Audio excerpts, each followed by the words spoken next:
Vingegaard. Pogačar peut pas y aller. Christophe Laporte. Wout van Aert qui part maintenant avec Jonas Vingegaard. Attaque de Marlou.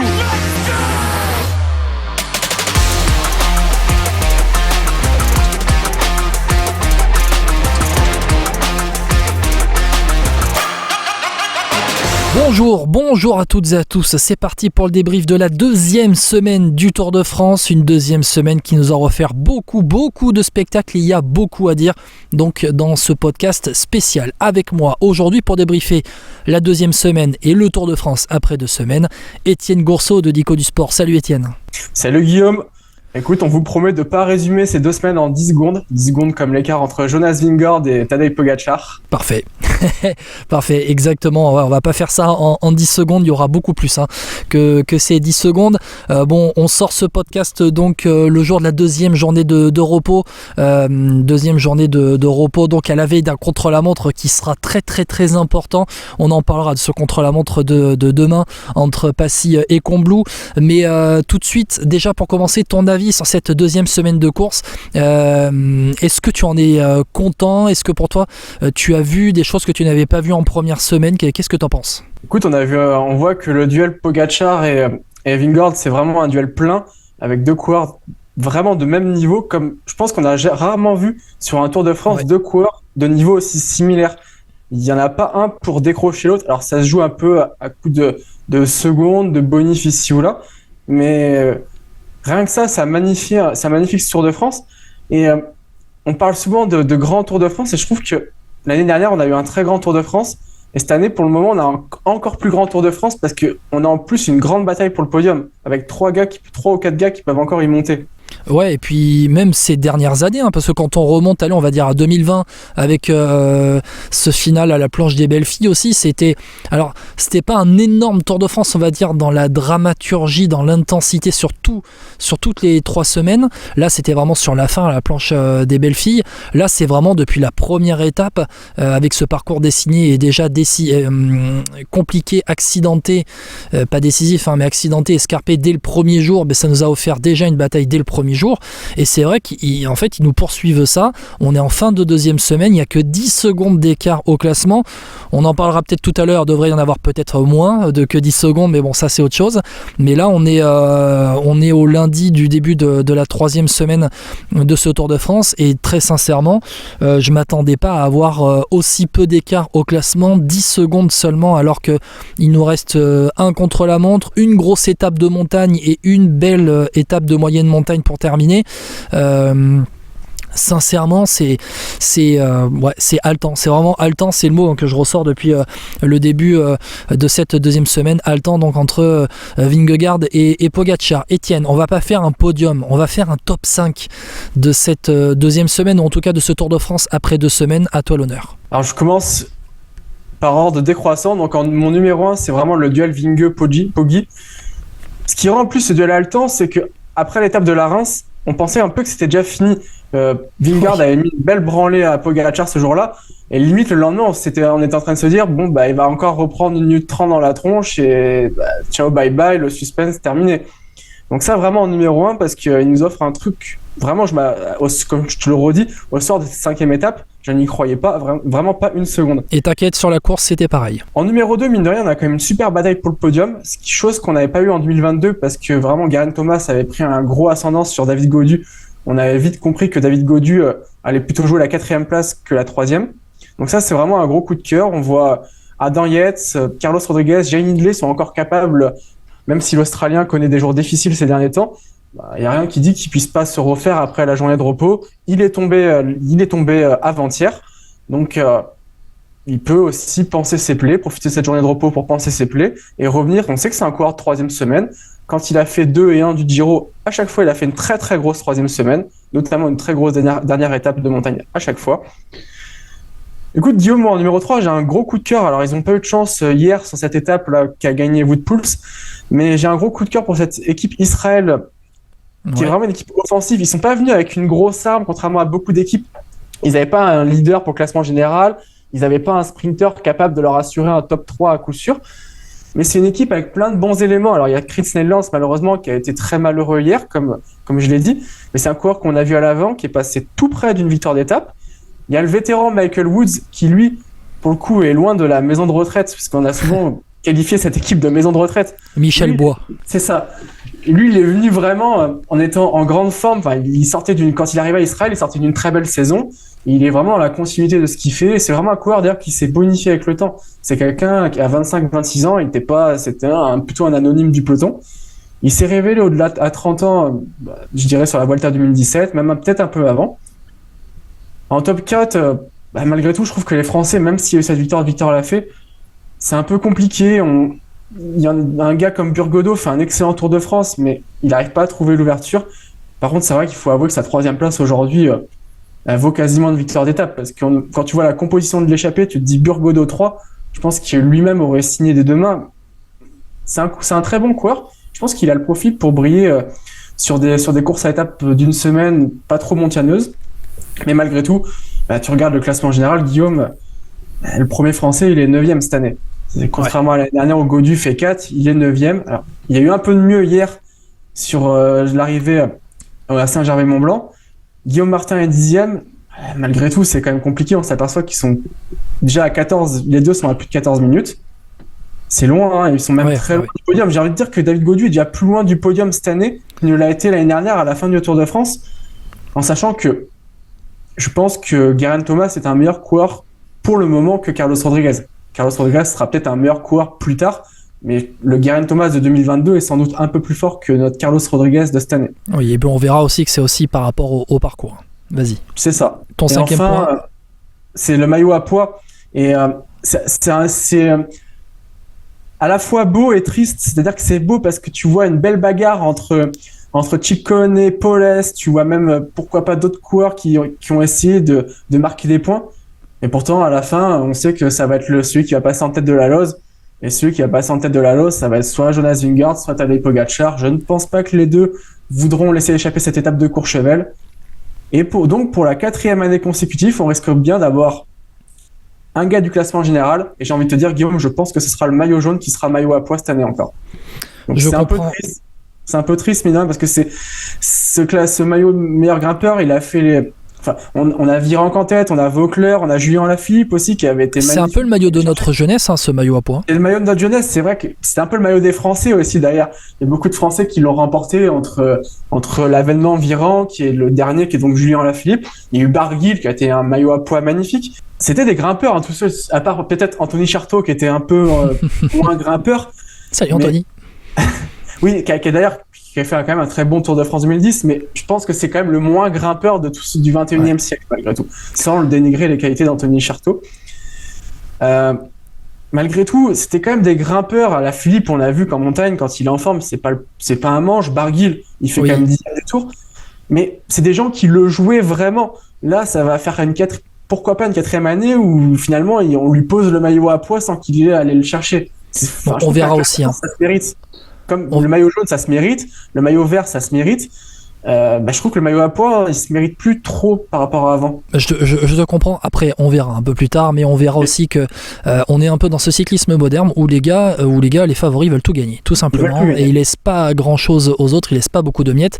Et ce qui veut dire que dans les grosses étapes de montagne, comme l'écart est tellement serré au classement général, il faut se bagarrer là où il faut faire la différence, là où on peut faire la différence, c'est-à-dire aussi dans les étapes de montagne où il y a beaucoup de points pour le classement de la montagne. Allez, mon top 5, je vais y aller. Étienne, ça va rejoindre un petit peu ce que tu as dit. Tout simplement déjà le duel Pogačar-Vingegaard, 10 secondes d'écart après 2 semaines de course, et si on battait les 8 secondes, et si on battait les 8 secondes de Lemon Fignon, et si ça jouait sur les champs, et si ça jouait sur un sprint massif sur les champs, exactement.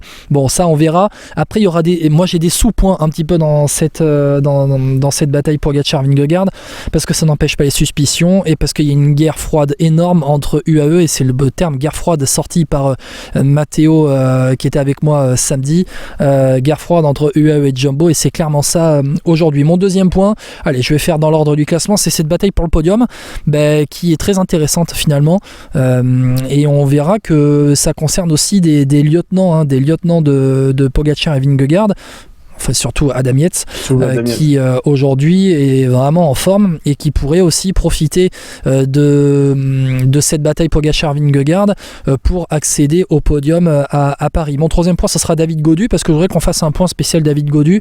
Il a dit après le Grand Colombier qu'il était à 100% et que bon, il voyait bien que les autres étaient trop forts, mais je veux qu'on fasse un point quand même sur lui parce que il s'est pas trompé d'objectif. Il fallait qu'il joue le général cette année. On est dur avec lui dans le sens où on lui dit mais regarde, t'as fait 4e l'année dernière, de toute façon tu ne pouvais pas faire mieux. Et là tu t'es vendu du rêve en disant que t'allais jouer, jouer le podium. En fait, il devait jouer le podium. C'était obligé. Tu termines 4e d'un tour, l'année d'après, t'es en plus dans le début de ta carrière, on va dire, tu arrives dans les très belles années de ta carrière. Il faut que tu joues le podium l'année d'après. Et il s'est pas menti à lui-même, fallait qu'il le fasse.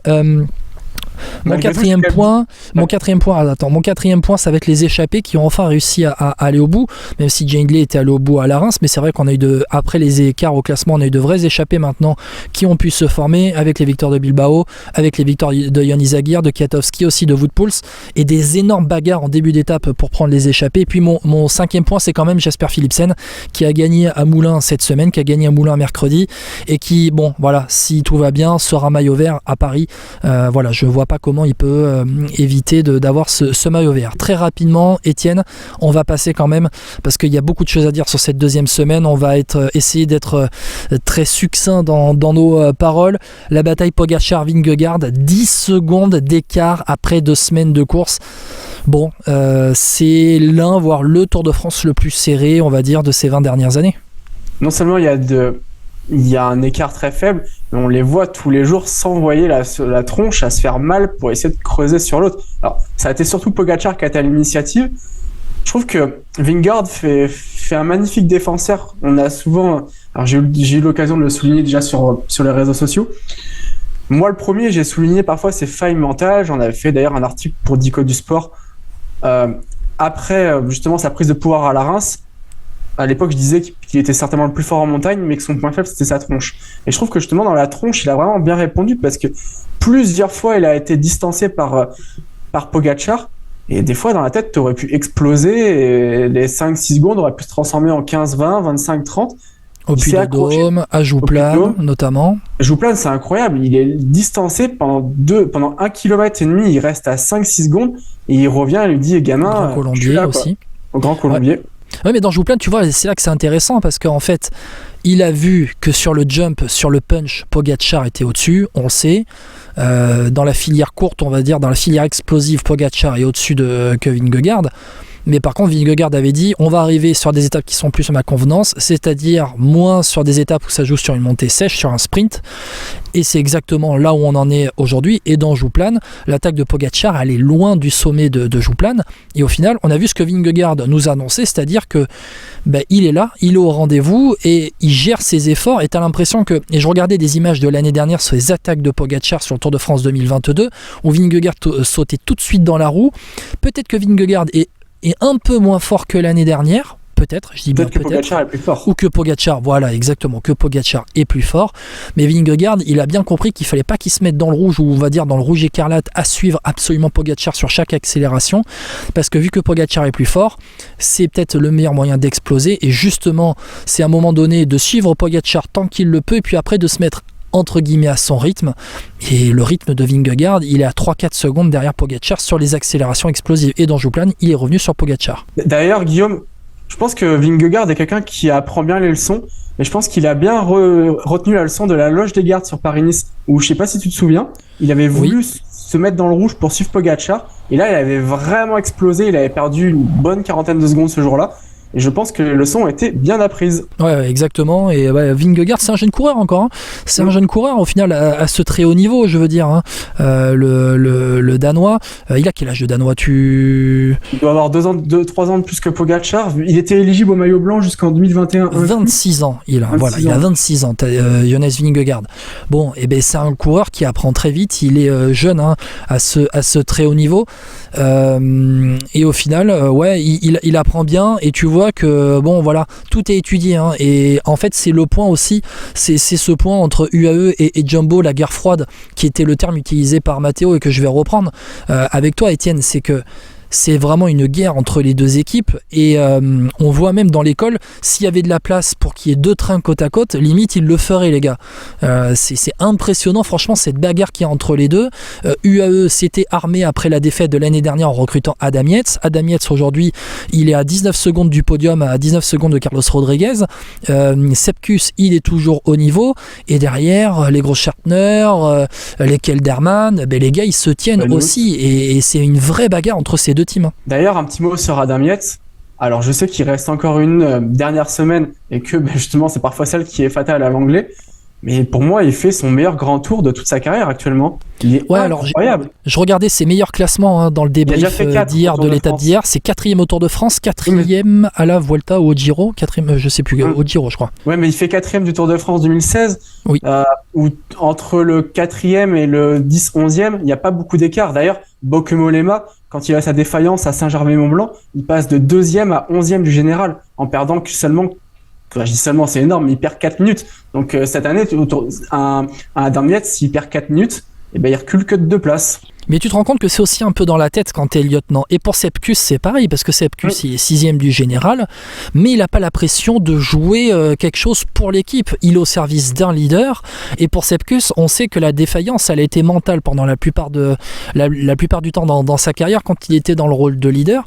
Et Sepkus, américain aujourd'hui, il est 6e, c'est un excellent lieutenant, il a fait le même rôle avec Roglic sur le Giro, et il applique encore ça sur le Tour de France avec Vingegaard. Tout à fait. De toute façon, c'est clair qu'il a été. Maintenant, Sepkus, il a plus de 30 ans, donc je pense que il se plaît bien dans ce rôle d'équipier. Alors, c'est pareil. Je te parlais d'Adam Yates. Je pense que Sepkus fait aussi le meilleur grand tour de sa carrière malgré tout, parce que on l'a souvent vu faire des relais monstrueux, mais on l'a jamais vu avec une telle constance en montagne pendant plus de 2 semaines malgré tout. Ouais. Et puis pareil, hein, ça en vient aussi à ce qu'on a vu sur le Giro. Il était en dehors du top 10, hein, Sepkus sur le Giro, mais le rôle qu'il a eu auprès de Roglic en montagne était assez énorme. Le point, Pogačar, Vingegaard, 10 secondes d'écart. Je te demanderai un pronostic tout à l'heure, comme ça je te laisse le temps de réfléchir un petit peu. Est-ce que toi... Sur le Tour de France, sur la fin, pas sur le vainqueur final? Sur le vainqueur final, quand tu vois 10 secondes. Allez, je te demande maintenant ton pronostic. Pour moi, ça sera Jonas Vingegaard, malgré tout. Je reste sur le pronostic de début de Tour de France. Et combien d'écart au classement? Je suis curieux, vas-y. Tu vois le record de C89, hein, tu vois le record battu? Non, moins de 8 secondes à l'arrivée? Je pense qu'il y aura moins de 30, mais je pense qu'il y aura entre 15 et 30 secondes. Entre 15 et 30 secondes. Je pense que demain, il peut vraiment lui reprendre un peu de temps. Il peut lui reprendre une vingtaine de secondes. Il faudra qu'on regarde. Faudra qu'on regarde les duels, hein, aussi entre Pogačar et Vingegaard sur les contre-la-montre, voir aussi ce que ça a donné cette année. Mais c'est vrai que... Eh bien, normalement, Pogačar gagne contre Vingegaard à Laval. Vingegaard bat Pogačar, mais un Pogačar un peu en vacances à Libourne. Et l'année dernière, Vingegaard bat Pogačar du côté de Rocamadour. De Rocamadour, mais avec une fin de Tour de France où Pogačar était très émoussé et où ça s'était déjà joué dans la montagne. Mais c'est vrai que notamment on pense au contre-la-montre. C'était à Paris-Nice, ou c'était un contre-la-montre, mais aussi moitié équipe, moitié individuelle. C'est-à-dire que c'était le premier temps qui était pris sur la ligne d'arrivée. Et Vingegaard avait remporté ce contre-la-montre. C'était à Dampierre en Burly, dans le Loiret. Et Pogačar avait terminé 5e. Et l'écart était de 23 secondes à la fin, et Vingegaard avait pu compter, hein, notamment sur Juan Denis, Tobias Foss, Eduardo Affini à cette époque-là. Là, ça sera du 1 contre 1, mais c'est vrai que Jonas Vingegaard a une légère avance, hein, sur les contre-la-montre et contre-la-montre du Dauphiné. Vingegaard, il termine 2e de ce contre-la-montre à 12 secondes de Mikkel Bjerg. Donc à voir, hein, ce que ça va donner. Moi je te donne un écart entre une quinzaine entre 10-15 secondes d'écart à l'arrivée à Paris entre Vingegaard et Pogačar. Peut-être qu'au Markstein encore Pogačar reprendra des secondes de bonif, mais bon, ça on verra. Toi, quand tu vois Pogačar et Vingegaard, je te coupe, mais pour ce chrono, heureusement que Yates c'est pas 3e général, parce qu'il aurait pu faire jouer un rôle pour Pogačar, justement, et puis faire un petit point de mire, pourquoi pas dans Domancy par exemple. Exactement. Mais exactement, tu fais bien de le dire. C'est vrai que bon, alors, il y a 2 minutes d'écart au départ des contre-la-montre, hein. Mais c'est vrai que ça aurait pu être une tactique des UAE. Ils auraient pas inventé l'eau chaude en faisant ça. Non, c'est clair. Ça a déjà été vu dans le Tour et dans le cyclisme. Quand tu vois Vingegaard et Pogačar, Étienne, est-ce que tu as des suspicions? Je te pose la question comme ça parce que forcément après l'étape de samedi dans Jouplane, les grandes poêlées qui se mettent, est-ce que toi il y a quelque chose qui t'interroge dans leur performance, quand tu vois ce qu'ils sont capables de faire, leur niveau qu'ils ont depuis le départ, la bagarre qu'ils ont depuis le départ au Pays Basque, est-ce que toi ça t'interroge? Alors sans tout ça, tu vas me dire que je botte peut-être en touche, mais alors on peut s'interroger, effectivement, c'est vrai qu'ils font des choses exceptionnelles, que ça soit en termes de temps de montée ou même d'intensité d'attaque, mais finalement, c'est un débat qu'on n'aurait pas par exemple, entre un Manchester City et un Real Madrid qui pourraient te faire des matchs exceptionnels, ou par exemple, regarde, entre Alcaraz et Djokovic qui ont joué 5 heures à une intensité exceptionnelle hier, et on se posera jamais cette question que tu viens de me poser tout à l'heure. Ou joueur NBA qui joue 80 matchs par saison et qui arrive à des performances exceptionnelles en finale NBA après plus de 80 matchs dans la saison. Oui, on a le droit de s'interroger. Oui, le vélo, comme n'importe quel sport, est forcément touché par le dopage. Oui, ceux qui se dopent ont souvent un temps d'avance sur ceux qui cherchent. C'est une vérité. Maintenant, est-ce que le vélo est plus touché par le dopage en 2023 que d'autres sports? Clairement, pour moi, non. Je dirais même moins que d'autres sports. Donc, ce qui m'embête dans le débat, c'est qu'on se la pose uniquement en vélo et en athlé, et par extension en haltérophilie aussi. J'aimerais bien qu'on se la pose dans cette question. J'aimerais bien qu'on se la pose dans chaque sport, en fait. Que ça soit. Je pense que là, on pourrait vraiment en parler mieux. Parce que là, finalement, c'est un peu un débat de schizophrène quelque part. Je suis d'accord avec toi. On aime le vélo, mais on est les seuls à s'auto-flageller finalement. Je suis d'accord avec toi par rapport à ça. Je suis d'accord avec toi par rapport au fait qu'on s'auto-flagelle dans le cyclisme. Et c'est vrai. En fait, Jonas Vingegaard, il s'est exprimé après l'étape d'hier, après l'étape de dimanche, arrivé à Saint-Gervais-Mont-Blanc. Forcément, les interrogations montent quand on voit les temps de montée, quand on voit les accélérations qui sont et la forme qu'ils ont après 2 semaines. Vingegaard qui a déclaré: on est complètement propre, chacun de nous dans l'équipe, je peux le garantir à tous, personne ne prend rien d'illégal. Il dit aussi: oui, je comprends tout à fait les questionnements à ce sujet à cause du passé de notre sport, c'est même bien d'être sceptique car sinon cela se reproduira. Ça c'est ce qu'a dit Vingegaard. Tout ce que je peux dire, c'est que je ne prends rien. Et puis tac. Van Aert, quand on lui avait posé la question, c'était il y a 1 an, je crois qu'il avait dit: c'est une question de merde, je crois que c'est ça. J'ai plus trop le souvenir. Pour revenir un peu. Voilà, c'est ça. Ouais. Je suis en train de lire en même temps un article. Van Aert, lui, avait rétorqué, voilà, il y a 12 mois, c'est une question de merde par rapport à ça. Le maillot jaune qui comprend que ces derniers jours, menés à un rythme infernal, ont pu soulever des questions. C'est vrai que nous allons plus vite même que, il a ajouté donc en référence aux exemples du passé. Bon, forcément, quand tu vois un maillot blanc, un maillot jaune à la lutte avec un Danois qui a le maillot jaune sur les épaules, tu penses à qui? Rasmussen Contador, 2007, exactement. c'est ça? 2017, exactement. Tu peux penser à ça. Maintenant, on peut penser à ça, bien sûr. Voilà. Il fallait. Je pense que dans ce débrief aussi, il faut pas qu'on élude la question. Ça devait être évoqué. Il faut pas être non plus sceptique à l'extrême, mais il faut savoir se poser des bonnes questions parfois. Il faut savoir se poser les questions aussi pour faire avancer le sport. Et le cyclisme aussi, par rapport à son passé, comme a dit Vingegaard, est forcément suspect.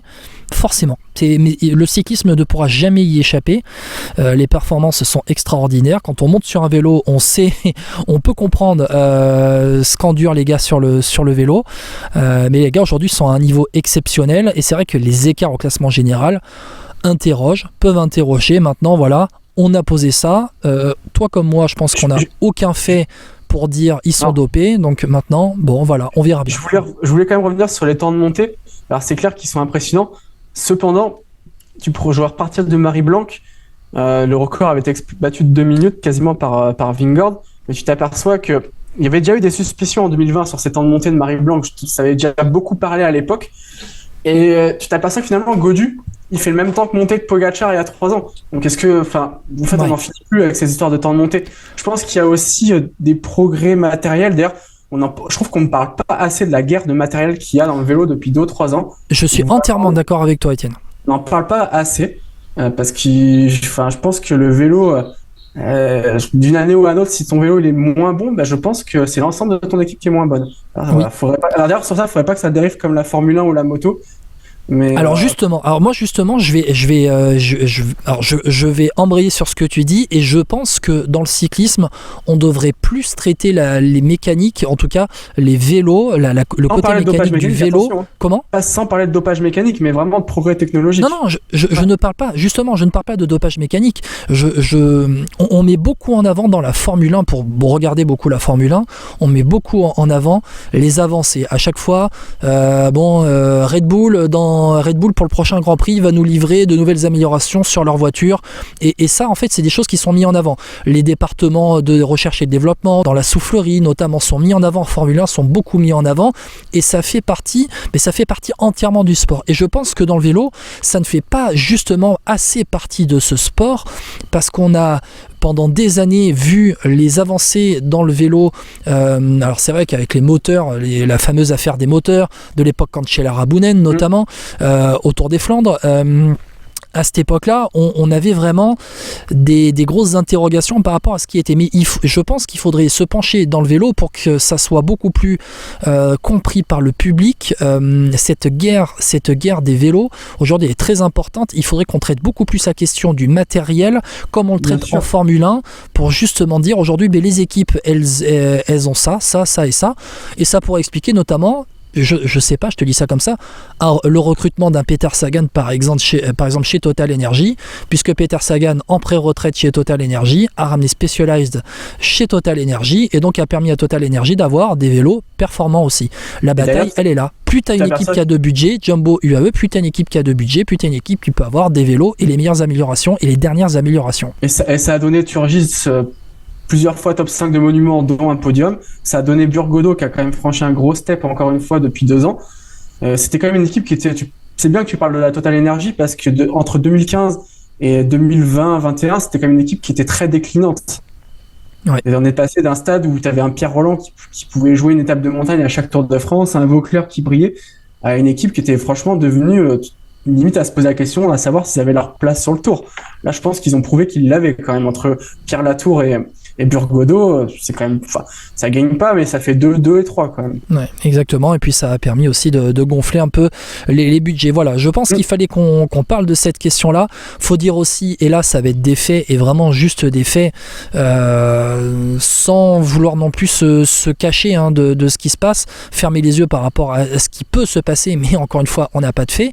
C'est que maintenant, quand le Tour de France passe, les routes sont refaites, le bitume est tout neuf et rend parfaitement bien, les vélos sont bien meilleurs qu'avant, rien que par exemple les transmissions électriques sur les dérailleurs, tu peux gagner, tu y gagnes forcément dans ta gestion d'une montée. Comment ? Sauf quand ça plante.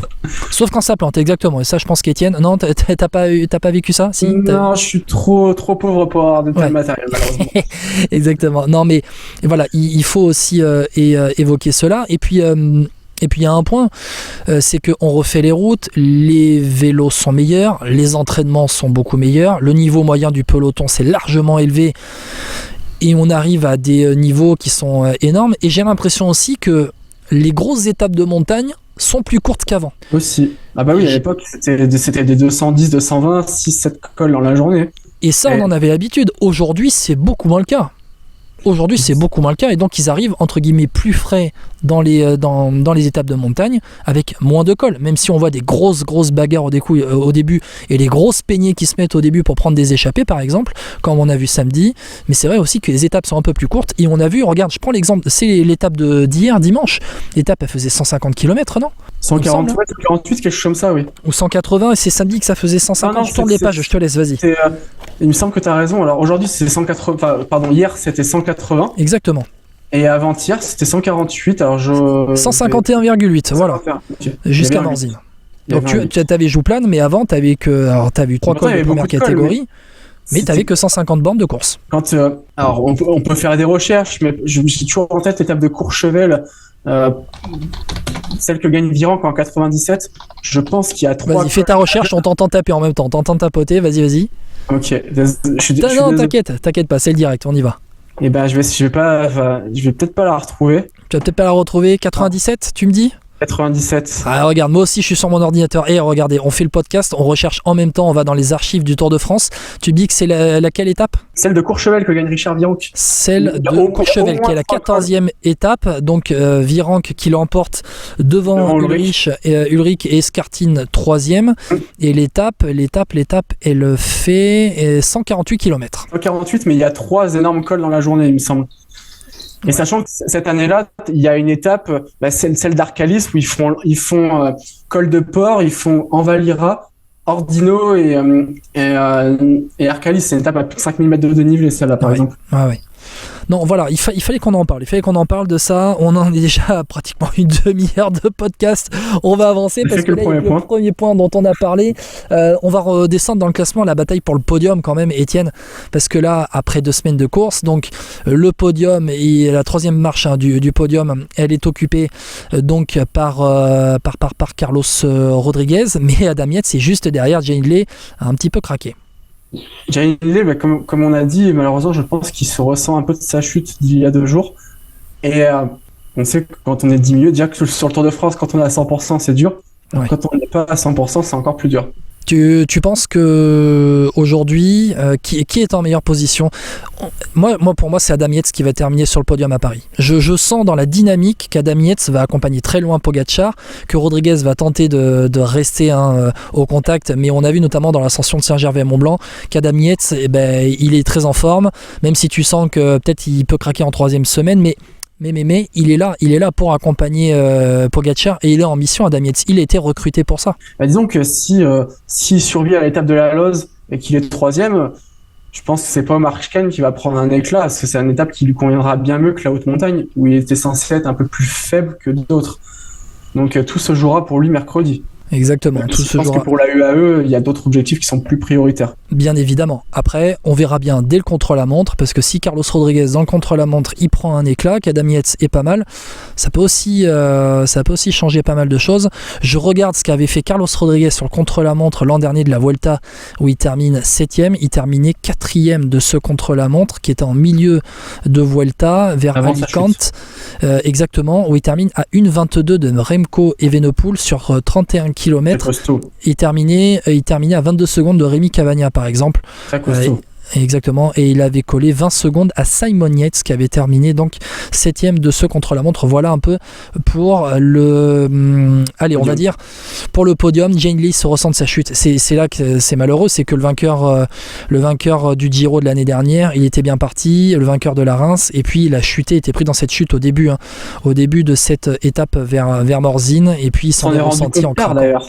On l'a vu que quand on a eu un gros plan sur lui dans le Jouplan quand il était lâché, ou juste avant qu'il se fasse lâcher, c'est là qu'on a compris qu'il était bien tombé, parce que quand tu vois comment son maillot il est râpé, il a dû bien tomber. Même si plus tôt Labora avait annoncé sur ses réseaux sociaux qu'il avait été pris dans la chute, mais visuellement on avait vu que le cuissard déchiré et le maillot déchiré exactement que dans Jouplan. On redescend un peu dans le classement parce qu'on a une bataille des lieutenants quand même. Quand on voit aujourd'hui que Adam Yates, lieutenant de Pogačar, est 4e du général, et que Sepkus, lieutenant de Vingegaard, est 6e du général, les deux, Adam Yates et Sepkus, ils vont jouer un rôle prépondérant dans cette bagarre aussi pour la victoire finale. Les deux font certainement leur meilleur grand tour de leur carrière pour le moment, en sachant qu'il reste encore une 3e semaine. Donc ça veut dire qu'ils sont vraiment... Quand Kuss a embrayé, il est arrivé qu'il n'y ait que Pogačar dans la roue. Quand Yates a embrayé, il est arrivé qu'il n'y ait que Vingegaard dans la roue. Donc ça veut tout dire. C'est-à-dire que même les leaders ont explosé derrière. Ouais. Donc ça veut vraiment tout dire. Ouais, et on sent vraiment que les deux, quand ils embrayent, alors aujourd'hui c'est plus Sepkus qui craque en premier par rapport à Adam Yates, ça se voit au classement général où Adam Yates est à 5,40 de Vingegaard et Kuss est à 9,16, mais c'est vrai qu'on sent que Sepkus a aussi la bonne jambe et qu'au final Vingegaard, tant qu'il est maillot jaune et que Adam Yates emmène Tadej Pogačar, Bon, pour l'instant, ça a marché. On va voir si ça va marcher pour la suite. On redescend encore un peu plus bas dans le classement. On voit Pello Bilbao et Simon Yates qui sont 7 et 8e à 10-11 et 10-48. Les deux, allez, on va dire, c'est une hiérarchie qui se dessine. Les deux devraient se bagarrer pour la 7e, 8e place. Sepkus, il semble bien en forme aussi pour la 6e place. Hein, on a plusieurs bagarres. La première et la 2e place, Vingegaard Pogačar. La 3e place, Rodriguez, Adam Yates, Jay Hindley. 6-7, Kuss, on va dire pour la 6e place, Kuss, Bilbao, Simon Yates. Et puis après, on va dire pour l'entrée dans le top 10, de la 9e à la 12e, entre Gaudu, Martin, Gall et Pidcock, c'est très serré. Et David Gaudu, tu sens, alors je voulais faire un point de David Gaudu, tu sens qu'il est de mieux en mieux. Et encore une fois, comme je disais dans le top 5, fallait pas qu'il se monte à lui-même, David Gaudu, après la 4e place l'année dernière, il fallait qu'il tente de jouer le général. Ça n'a pas forcément marché cette année.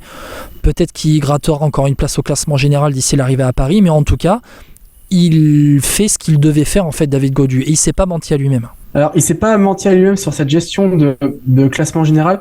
Je pense malgré tout qu'il se ment un peu à lui-même quand il dit qu'il est à 100%. Je pense qu'il est un peu moins fort qu'il ne l'était en 2022. Parce que malgré tout, il est quand même derrière un Adam Yates. Certes, peut-être qu'Adam Yates est plus fort que l'année dernière, mais Gaudu était quand même largement plus fort. Là, il se retrouve 9 minutes derrière. Ouais, mais pourtant, tu vois, David Gaudu, on l'avait vu sur le podium de Paris-Nice en début de saison, on le sentait bien parti. Et puis c'est vrai qu'après, quand tu le vois dans les Ardennaises, il craque avec le problème d'allergie. Et là, aussi avant les championnats de France, il n'était pas au top. On devait y croire, c'est ça. Et pourtant, on y croyait vraiment. Il y avait vraiment de quoi y croire après ce qu'il avait montré déjà à Paris-Nice. Oui, c'est vrai que David Gaudu, comme je le disais, il était vraiment bien parti sur ce Paris-Nice. Mais je pense qu'il y a un truc qui a coincé. Alors, il y a eu ses allergies au mois d'avril. Et c'est des efforts un peu à contre-temps où t'es pas bien.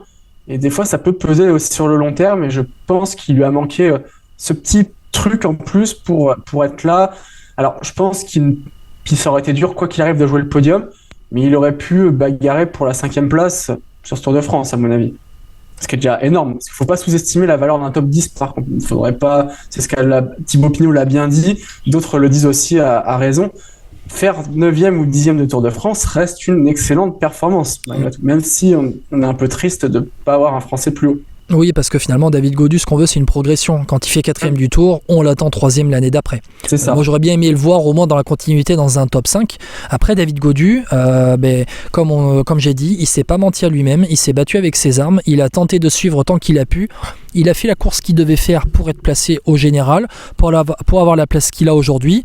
Il a tout fait à la pédale sans tenter de grosses échappées. Oui. On a vu hier, dimanche, il a commencé à vouloir aller dans une échappée pour reprendre du temps tout de suite et a été repris par les Jumbo-Visma qui n'ont pas laissé le coup partir. Bon voilà, David Gaudu, il est là où il doit être. Il est à sa place et au final, 9e du classement général.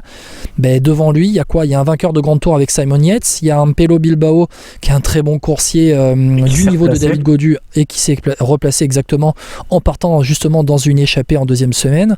Il y a Sepkus qui est un des meilleurs lieutenants au monde avec Adam Yates qui est 4e du général. Jay Hindley, vainqueur de Giro. Carlos Rodriguez, pépite espagnol annoncé, qui est très bon, qui fait le Tour de France qu'a fait David Gaudu l'année dernière, tout simplement. Voilà où on en est aujourd'hui. Tout est logique. Sans sa chute sur la Vuelta, aurait très certainement fini devant Juan Ayuso à la 3e place du classement général. Aussi, c'est vrai, tu as raison de le rappeler que Carlos Rodriguez aussi jouait le podium pendant très longtemps sur cette Vuelta. Bon, on va passer à la suite quand même parce qu'il y a beaucoup de choses à dire. On a parlé du général quand même, on a parlé de cette bagarre aussi entre UAE et Jumbo. Faut qu'on parle un peu des échappées, parce qu'on a eu des échappées qui sont allés au bout dans cette 2e semaine. On va rappeler, tiens, dis-moi, est-ce que tu es capable de me citer les vainqueurs d'étapes sur cette 2e semaine ? Alors tu pars de mardi. Est-ce que je peux reprendre les profils pour me remettre? Alors mardi c'est Pello Bilbao normalement. Ouais, exactement, à Issoire. Donc mercredi Moulin c'est Jasper Philipsen. Exactement. Jeudi c'est l'étape, c'est une autre étape, c'est Villefranche en Beaujolais. Alors je vais passer directement au Grand Colombier, ça sera Katowski. Ouais. Dimanche, c'est encore un Ineos. Samedi, c'est encore un Ineos, c'est Carlos Rodriguez. Hier, c'est Wout Poels. Un ancien Ineos. Et à Belleville en Beaujolais. Gorka Izagirre. Alors, c'est pas Yon Gorka, mais Izagirre, c'est Yon. pardon. Exactement, c'est Yon Izagirre.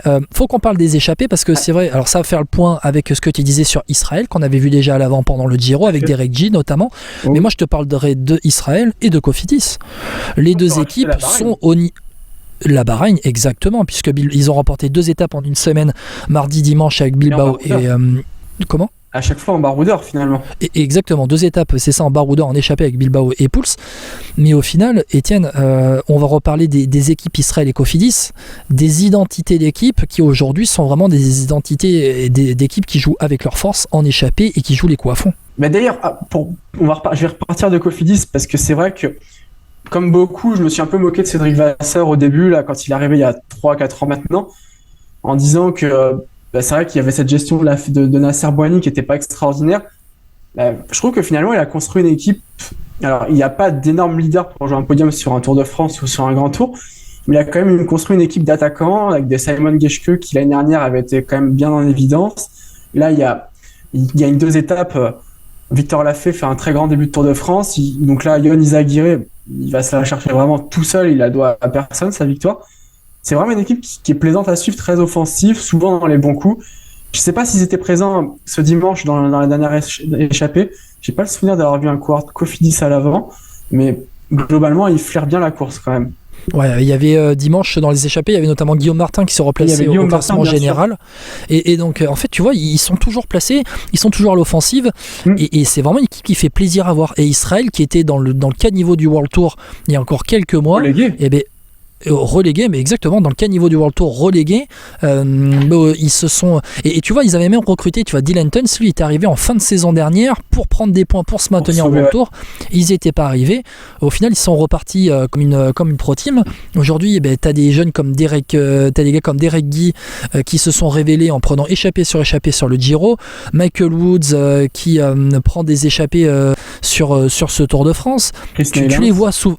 Chris Neylands aussi, et on espère qu'il va bien après sa chute d'hier en voulant prendre un bidon dans la descente du col des Aravis, il me semble, où c'était vers Domancy plutôt. J'ai eu très peur, moi, quand j'ai vu l'image, le parapet, j'étais bien content qu'il bouge sur le coup quand même. Ouais, exactement. Ça m'a rappelé un peu Casartelli ou un peu Wouter Weilands aussi. Mais en fait, il prend sa roue, prend la roue de la moto fraîcheur qu'il a voulu prendre un bidon. Bon, on espère que ça va aller, mais c'est vrai que ce sont des équipes qui font plaisir à voir, qui se battent avec leurs armes, et finalement, c'est la deuxième course, c'est l'autre course, la course des échappés, et cette course n'était possible que après qu'il y ait beaucoup d'écart au classement général, ce qui est le cas aujourd'hui. Il y a beaucoup d'écart au classement et ça permet justement à ces échappés de prendre de la marge, et on en verra peut-être encore en 3e semaine. C'est intéressant, Guillaume, surtout parce que jusqu'au Giro, il faut se rappeler qu'il n'y avait pas une échappée au niveau World Tour qui était allée au bout dans n'importe quelle épreuve. Oui. Donc là, c'est vrai que ça fait du bien de voir Alors, Laurent Jalabert le dit, je suis d'accord avec lui.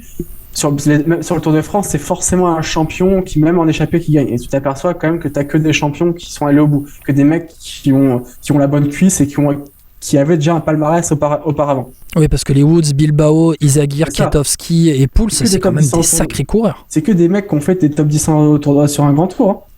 Oui. Pouls. Exactement. Peut-être pas vous de Pouls, mais qui a été sur la Vuelta 2017, c'est très cher. Ah ben, tu vois, en lieutenant de front. Tu vois, mais Pouls a été un excellent lieutenant, tout comme Kwiatkowski a été un excellent lieutenant. Alors Kwiatkowski fait peut-être le contre-exemple. Je crois pas qu'il est top 10 en grand tour, lui, pour le coup. Il a je crois qu'il a fait 11e du Tour 2013. Mais alors j'allais dire peut-être quand il était à la Quick Step justement, mais tu dis qu'il a fait 11e et pas 10e. Il avait été passé il fait 11e et pas 10e, mais tu vois, c'était tout proche. C'était tout proche, tout à fait.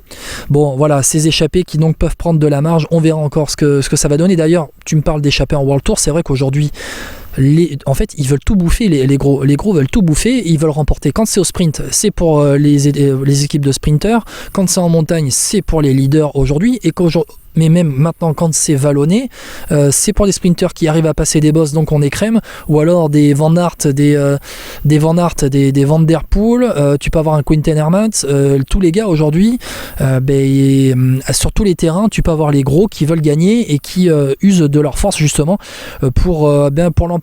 On va passer après les échappées. Allez, quand même un dernier point. Jesper Philipsen, c'est mort, c'est terminé, il sera maillot vert à Paris. Sauf chute. Ouais, sauf chute. sauf chute ou défaillance majeure qui ferait que c'est hors délai ou abandon. Mais de toute façon, il reste 3 sprints. Donc 3 fois, il reste 150 points. Deux sprints, ouais. Il reste 2 sprints pour sûr. L'étape de Poligny, qui est considérée comme une étape assez accidentée. L'étape de vendredi, pas sûr qu'elle termine au sprint. Hein. C'est ça, plus la fatigue des étapes précédentes en plus. Et à la veille du Markstein. Et il a pas loin de 150 points, il a 144 points d'avance. Donc il a 3 sprints massifs d'avance. Donc sauf catastrophe, je pense que c'est plié. Il te bluffe, Jasper Philipsen. On a vu notamment dans le sprint de mercredi à Moulins où il était sans Van Der Poel, sans poisson pilote, et il y arrivait quand même. On en a parlé déjà tous les deux justement dans un podcast précédent, le fameux Jasper et les garçons. Forcément. Tu l'avais la ref? J'avais double ref, Guillaume. J'avais Hélène et les garçons plus la référence de Patrice Evra qui avait parlé des petits garçons en parlant d'Arsenal un soir de demi-Ligue des Champions. C'est vrai.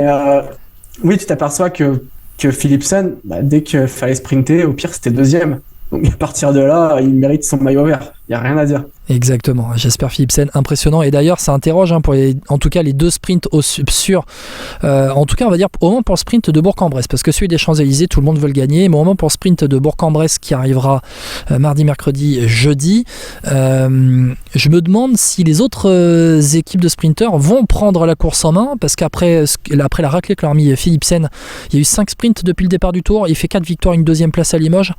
Bon, franchement, je suis les autres équipes de sprinteurs, je mets un de mes gars à l'avant dans l'échappée, et puis Alpecin, vous voulez la victoire d'étape avec Jasper Philipsen encore? Allez-y. C'était déjà notre débat, ça, justement, sur ce fameux débrief post 4e victoire de Philipsen.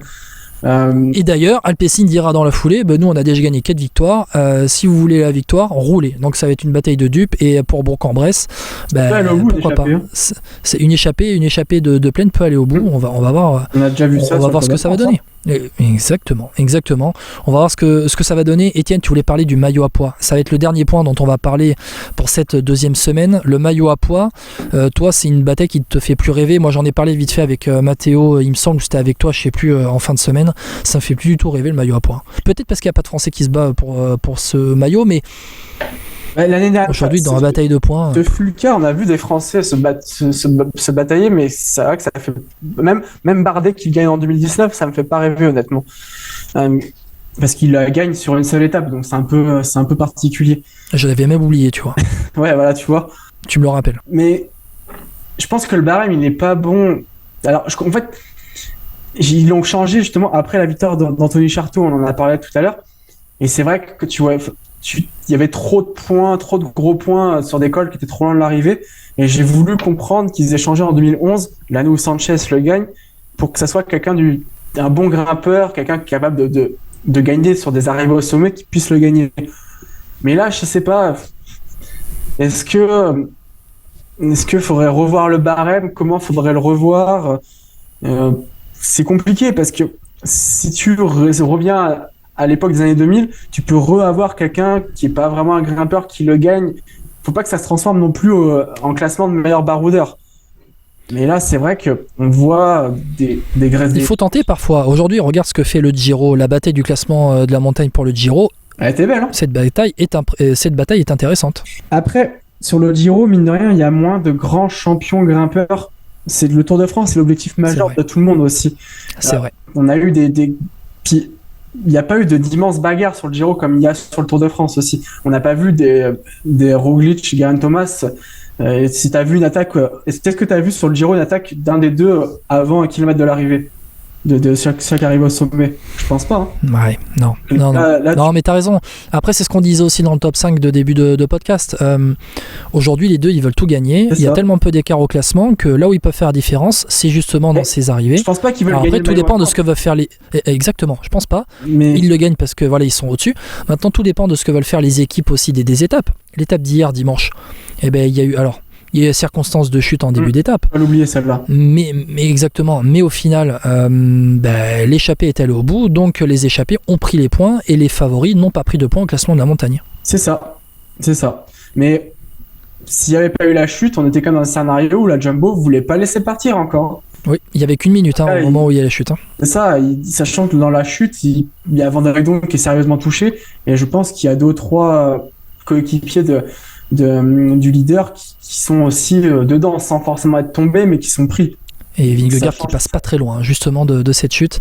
Vingegaard qui passe pas très loin. D'ailleurs, quand vous allez au bord des routes, faites attention, vraiment, faites attention. Ouais. Voilà. Bon, ça fait 2 jours de suite où la fête est un peu gâchée par le public, parce qu'il y a cette histoire de moto. Je sais que tu voulais en parler aussi en début de débrief. Ouais. Ils sont fautifs. ASO est aussi fautif de ne pas avoir barriéré les 500 derniers mètres, parce qu'on sait que c'est la folie. Mais c'est vrai que le public, comportez-vous bien avec les coureurs. C'est pas compliqué d'être sur les bords. On peut encourager, mettre une ambiance de folie et tout. Mais c'est des images qui font vendre plus. En plus. Il y en a un qui se rapproche. L'autre derrière va forcément se rapprocher parce que la vue est barrée et ça fait un effet entonnoir qui est terrible. Et j'ai l'impression que le public des Alpes est beaucoup moins discipliné que le public des Pyrénées. Et pourtant on a beaucoup fustigé les Basques, mais comme quoi ils sont peut-être plus disciplinés. Mais c'est vrai qu'il y a un plus gros public dans les Alpes. En plus, vu que c'est en troisième, ça va être en troisième, fin de deuxième, début de troisième. C'est là où le tour va se jouer, donc c'est là où tu as envie d'être, contrairement aux Pyrénées. D'ailleurs, par rapport aux motos, c'est que là, on va passer au classement. On va passer au classement. Étienne, classement général. Donc, on rappelle les classements de la fin de cette deuxième semaine de tour avant le contre-la-montre de demain. Vingegaard, Pogačar, 10 secondes d'écart seulement au classement. L'épisode des motos, si c'est Pogačar qui passe en tête de Jouplane, il y a que 4 secondes. Il y a que 4 secondes d'écart au classement général. Donc, comme quoi, un tel épisode aussi peut influencer le classement général. On va dire aussi qu'il y avait 2 photographes, en tout cas 2 motos. C'était le photographe de l'équipe et le caméraman de France Télévisions. Bon, bref, la réalisation de France Télévisions, on y voit mieux de l'hélicoptère qu'avec la caméra moto, donc on n'en a pas besoin. Le photographe de l'équipe est un photographe, je crois que c'est Monsieur Papon, j'ai pas son prénom. Bernard Papon, merci, qui est très expérimenté d'ailleurs. Très expérimenté, il a l'habitude. Mathéo, que tu as vu dans ton podcast hier, il a eu l'occasion de l'interviewer et c'était quelqu'un qui a une énorme expérience du Tour de France. Et oui. Donc, mais voilà. Ça arrive, les erreurs, ça arrive. Voilà, c'est ça, c'est ce que je disais sur Twitter. Il a fait une erreur, c'est incontestable. Maintenant, fin de l'histoire. D'ailleurs, David Abramati a désamorcé la bombe. Il a dit que c'était regrettable, mais il n'a pas voulu les fustiger. C'est pas comme si on avait l'habitude sur le Giro. Oui, c'est vrai que le Giro, il y a une année, il y a une moto qui fauche toute l'équipe Sky et qui fait perdre le Giro à Geraint Thomas et Mikel Landa. Donc bon, on n'est pas encore arrivé à ça sur le Tour de France. C'est ça, l'intégrité physique des coureurs n'a pas été en danger non plus. Ça reste qu'un fait de course. Je veux dire, il n'y a pas de drame, il y a tellement de drames, tellement de chutes, beaucoup plus graves que ça. Alors c'est vrai que c'est 6 secondes, le Tour de France pour l'instant se joue à rien. Ça fait chier pour pardon du terme, pour Pogačar et la team UAE, mais ça reste que du vélo, quoi. Oui, faut relativiser, hein. Allez. Il y a un coureur qui perdait la vie parce qu'il est tombé en descente et c'est bien plus grave que ce qu'on a pu voir ce samedi. Exactement. Allez, le classement général, donc 10 secondes entre Vingegaard et Pogačar. Rodriguez 3e à 5,21 devant Adam Yates et Jay Hindley. Kuss, Bilbao, on les a fait, les classements généraux tout à l'heure. Simon Yates 8, Gaudu, Martin 9, 10, Félix Gall 11e, Pidcock 12, Pinot 13, les autres français, Clément Berthet 20e, Madouas 21e, Wout van Aert n'est pas français mais bon 23e, Barguil, Burgodeau 25, 26. Maillot vert, c'est quasiment fini. Philipsen devant Pedersen et Coquard. Philipsen 323 points, Pedersen 179 points. Le classement de la montagne très serré, 58 points. Ils sont à égalité en tête. Ciccone devant Paules à 54 points, Vingegaard à 48 points, Pogačar. Wout van Aert 47 points, 5e du classement. Attention, peut-être qu'il s'y repart en échappé. Il est à 11 points de Ciccone et Paules. D'ailleurs, dans le contre-la-montre de demain, est-ce que la côte de Domancy compte pour le classement de la montagne ? Oui, exactement, 2e catégorie, donc à voir aussi, ça peut être décisif. Meilleur jeune, Pogačar 5 minutes devant Carlos Rodriguez, meilleure équipe. Jumbo 3 minutes devant Ineos. Rapidement, Étienne. Pour rappel, Van Aert, si l'année dernière il gagne à Otakam, l'étape où il fait 3, c'était lui le maillot à poids du Tour de France en plus d'être maillot vert. C'est vrai, exactement. Bon, l'étape de demain, le contre-la-montre entre Passy et Combloux, 22 km 4 seulement, vallonné avec la côte de Domancy. Étienne, tu t'attends à quoi comme étape, tu t'attends à quoi comme résultat ? Alors en 2016, il y a eu un chrono un poil similaire gagné par Chris Froome. Je pense que ça va être à la fois quelqu'un qui roule bien et quelqu'un du classement général. Je vois bien Van Aert devant Vingegaard et devant Pogacar. Ça sera mon trio pour cette étape de demain. Eh ben tu sais quoi, j'ai le même trio que toi. Parce que je pense que va y avoir les deux fous furieux devant. Ça joue aussi à la fraîcheur, hein, contre la montre de fin de tour. Ça joue à la fraîcheur et. Je veux dire les 3 fous furieux, hein, d'ailleurs. C'est vrai, les 3 fous furieux. Ça joue à la fraîcheur. Aujourd'hui, Van Aert, il a l'air frais. On l'a vu dans Jouplan, lâché, il est revenu. Bon bref, voilà, on va pas revenir sur l'épisode. Contre la montre pour vous de Van Aert. J'espère qu'il va remporter sa victoire et puis après il va assister à l'accouchement de sa femme. Comme ça, tout le monde sera content. Vingegaard, Pogacar. Et ça fera la première victoire de la Jumbo. Je pense qu'ils courent après aussi. Ils sont très frustrés par ça. Donc à voir ce que ça va donner. Voilà pour le pronostic donc de cette 16e étape demain entre Passy et Combloux, le seul contre la montre de ce Tour de France. Christian Prudhomme qui voulait justement que ça se joue en montagne. Et bien comme quoi il n'y a que 10 secondes avec la montagne et que c'est dans le contre la montre que ça va se jouer. Étienne, merci beaucoup d'avoir été avec moi. Eh bien merci à toi Guillaume, ça fait un plaisir de débriefer 2 grandes semaines de Tour de France et puis on a hâte d'être à la 3e, hâte d'être à mardi. Exactement, allez, merci beaucoup, on se retrouve pour le débrief du contre-la-montre, on se retrouve demain soir dans Vélo Podcast. Ciao, profitez bien, bonne 3e semaine de Tour. Et merci à Étienne Grosso de Nico du Sport. Ciao.